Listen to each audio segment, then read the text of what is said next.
Development and Management Division. Stay up to date with Midday Records by checking them out on your favorite social media site like Facebook and Twitter, and find them online at middayrecords.com. That's middayrecords.com. The Chris Plant Show on AM 790, Talk and Business. Just because we have the best hammer does not mean that every problem is a nail. He implies that the United States is a terrible, militaristic, belligerent actor on the world stage, and that every time a problem comes along, we crush it with the military. That's what he's saying. That is wrong. Chris Plant and his unique worldview. Weekday mornings at 10 on AM 790, Talk and Business. Your home for Yankees baseball. My name is Tony Jones, and you are tuned in to The Coalition, online at coalitionradio.us, and over the airwaves on AM 790, your station for talk and business. Before we get back into the program, I want to quickly remind you all about Baldwin for Books to support my pals at the Central Falls Library. This weekend, go to cflibrary.org to get your tickets. See me there, and feel free to buy me a beverage. Sounds like a plan. Tony's a big guy. Or several beverages. Yeah. Several beverages. He requires a lot of beverages to stay appropriately hydrated. So. What's your theme this summer? What are they calling it? Summer Shandy? Oh, the Dell's Shandy is the... Now, not to get too far off, but as a connoisseur of the liquor drinks. Now, everybody... I love Narragansett, but they're promoting this as some great new brew. Now, I remember being a young man in Narragansett, Rhode Island, and the fishermen would buy a Narragansett beer, and they would buy a Dell's lemonade, and they would pour the two together. That's where it originated. Excellent. Narragansett's taking credit. Wow. Again, another higher level of cultural insight. Where else could you learn that? On the Coalition. Absolutely. Well, this way I don't have to go to Narragansett and, right?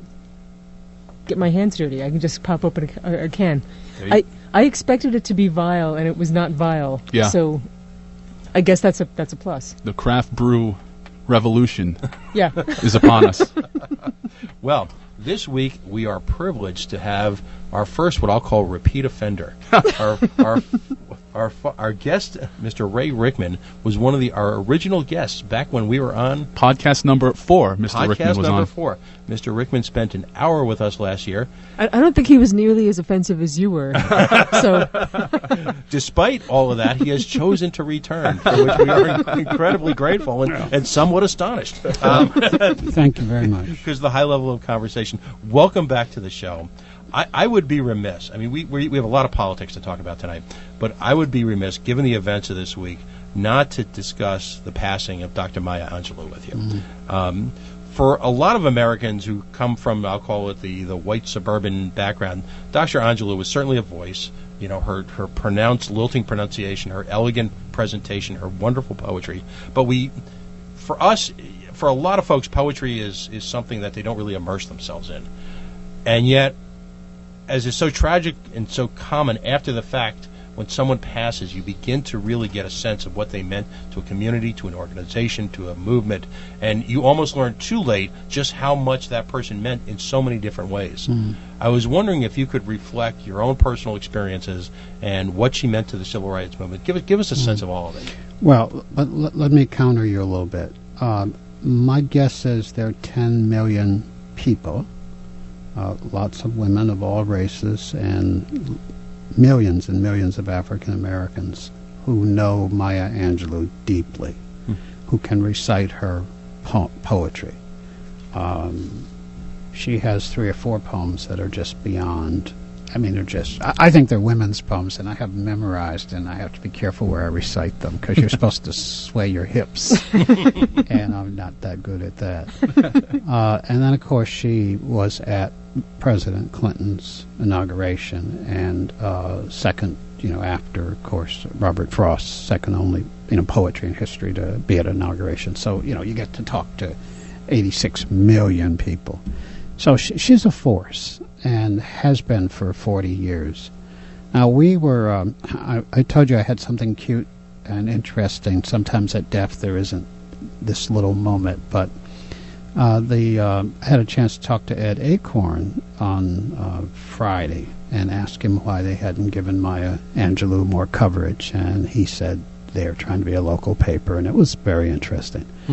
But the New York Times did the opposite. They gave her a full page, and then they gave her a third of a page, but they started her on the front page, and they gave her about a fourth of the front page, and then what she would have loved, what she did love, because Maya's not dead, she's just not present. The article, big picture, was at the bottom half of the page, but it went up, and about 10% of it was above the fold. And you just could imagine Maya noticing that she was above the fold. The New York Times. So we don't care what the journal did or didn't do. She got her due.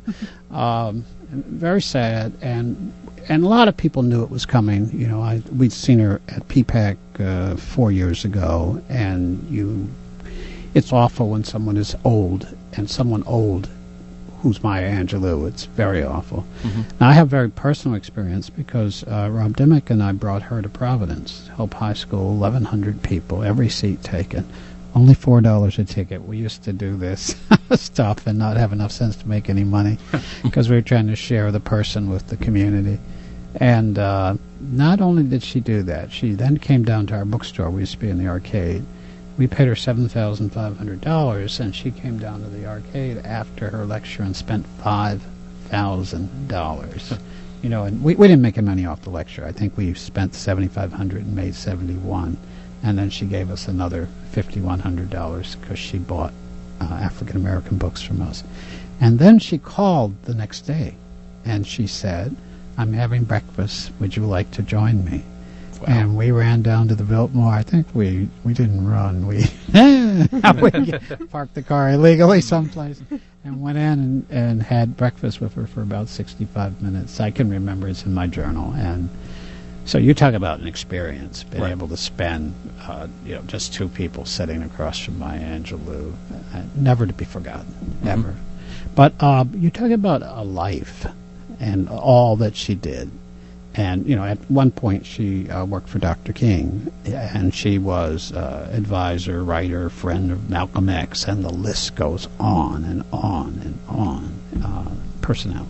Part of her legacy is the fact that she was able to bridge so many different portions of the civil rights movement. Yes. You know, how do you accomplish? Is there a figure in the American landscape today that's capable of doing that? It seems like the whole movement is so balkanized, for lack of a better term, and that's as an outsider. No, it's a different time. And remember, civil rights now is not what civil rights was then. You know, you couldn't vote, you couldn't serve on a jury, you couldn't buy a house in Barrington. You couldn't.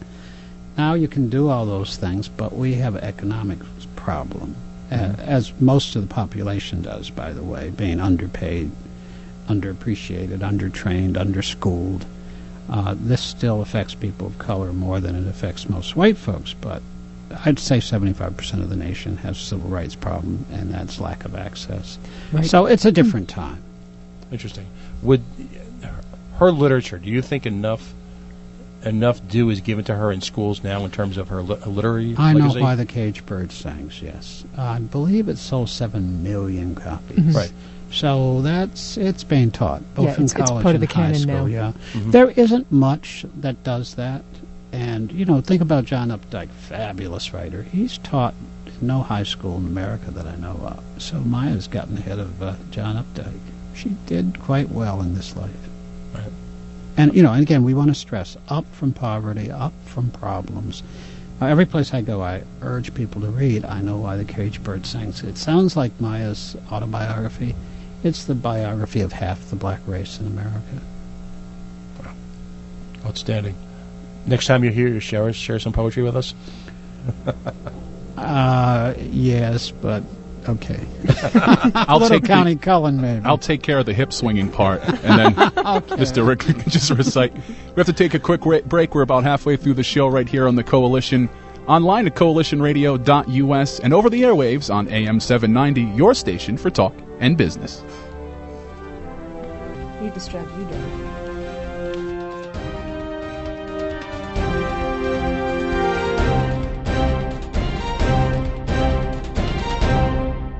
Manchester 65 is New England's newest live music and events venue.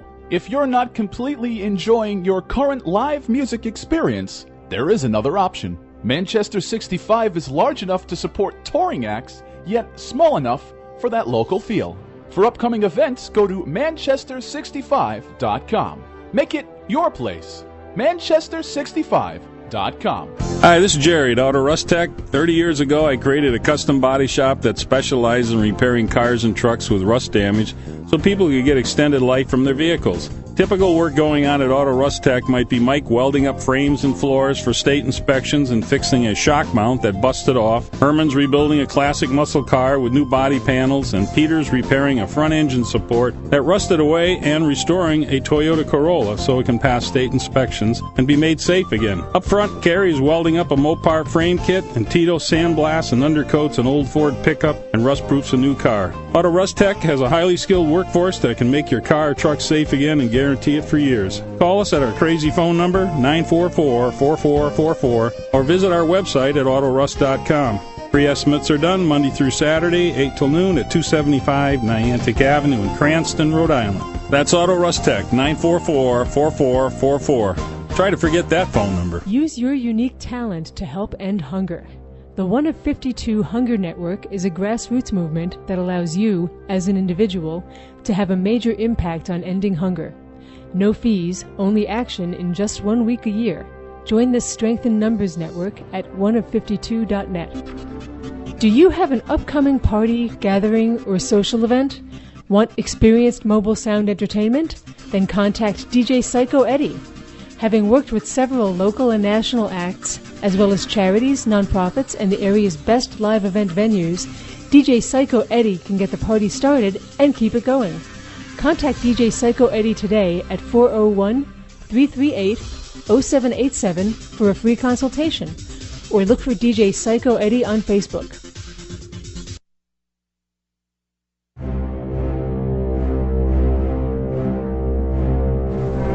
My name is Tony Jones, and you are tuned in to the Coalition online at coalitionradio.us and over the airwaves on AM 790, your station for talk and business. Don't forget to check in with me throughout the program via social media at Facebook, facebook.com/The Coalition Radio, and on Twitter at Coalition_radio. The show continues. P.O. Chris, good evening. Good evening. Good evening. Well, again, we'd like to welcome back Ray Rickman to the show. We wanted to discuss tonight certainly what has become one of the hottest, most divisive issues in Rhode Island politics. Many folks on both sides of the issue are using it as a litmus test for something. The Republican Party. We're not sure what. Right. Good friend Russ Moore wrote a piece a few weeks ago in Go Local Prov that the Rhode Island GOP, our friends of the Rhode Island GOP, are putting far too much hope and too much expectations on the results of the master lever, as if somehow the elimination of the master lever will also eliminate the incompetence, the foolishness, the self-absorption. You need to have candidates and the first, right? And the gun raffles of our GOP. Other folks from different parts of different minority communities in the state are arguing that they're insulted, in a sense, by the editorial nature of the political comment, in the sense that people who vote for the master lever, in effect, are not as smart as the average voter, and that's been an undercurrent. Then you've got liberals on both sides of the issue arguing that the bill needs more study. Donald Nessebush being one of my favorites, who, if you had posited that same remark about marriage equality, which we support here at the Coalition, would have gone insane, yet at the same time she is preaching more study for that. And then you've got other folks like Ken Block who are using it as a litmus test for good government. Ray, lay it out for us. What's your take on the whole issue? I think this is the most bogus reform, and I put that in quotes, challenge that I've ever heard. Mm-hmm. And I think all it really is, well, there are two groups here. There's Common Cause and League of Women Voters and all those folks, and they want to beat the leadership of the House and the Senate. They just love doing that, whether they have an issue or not. And I have 3 awards at home from those folks, so, I don't always disagree with them. On the other side, you have the Republicans who know the numbers. 75,000 master lever voters are Democrats, and they believe fewer of them are going to vote if they take away that option. And they are correct and wrong. and that is they're still going to vote for president and U.S. senator and all of that.